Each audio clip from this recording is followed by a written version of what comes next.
The fact that we have this demand for drugs, the flow is always going to meet the demand. The supply will meet the demand. Because of our demand, we've created these drug cartels. And every public safety official I spoke to, local, state, and federal, when I asked them, what's the number one problem you're dealing with? It was drug abuse. The supplier isn't always a drug cartel many, many miles away.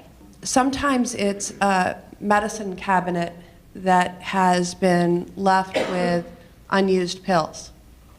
And sometimes it's a prescriber. The pathway to the tragedy and epidemic that we're seeing right now, I guess I'll say there's several pathways. Wisconsin's proximity to the major source cities of Chicago and Minneapolis has a direct and significant impact on the presence of illegal drugs and drug activity in Wisconsin. Within Wisconsin, Milwaukee is considered a source area for illegal drugs for other parts of the state. The opioid crisis didn't exist in epidemic proportions until the last 15 years. That's mainly due to a shift in the opioid prescriptive practices in the late 90s. It was directly related to the premise that pain was being undertreated and that patients had a right to have their pain treated. People know this as the pain scale that we see every time you go into the doctor's office. It's now embedded literally in every single doctor-patient relationship, and it has been and continues to be a driving causative factor in overprescription that's occurring. President Obama conveyed just a couple of weeks ago at the National Prescription Drug Abuse and Heroin Summit in Atlanta that we need to focus efforts on prevention and treatment